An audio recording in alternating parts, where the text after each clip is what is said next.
Слог 1934 од гостувањето во Охрид се враќа без освоен бод во рамки на 14-тото коло на втората фудбалска лига, откако загуби со 2:0 од домакинот Охрид Лихнидос.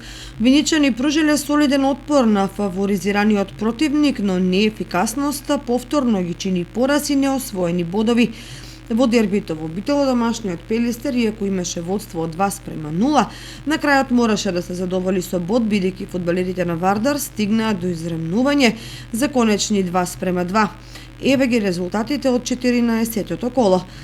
Пелистер Вардар 2:2, Кожув Дивгелија Тетакс 4:1, Аресими Беласица 2:0, Охрид Лихнидос Слога 2:0, Детонит Плачковица Воска Спорт 1:1, Борец Гостивар 0:2, Караорман Беса 0:0 и Пехчево Скопје Каменица Саса 2:1.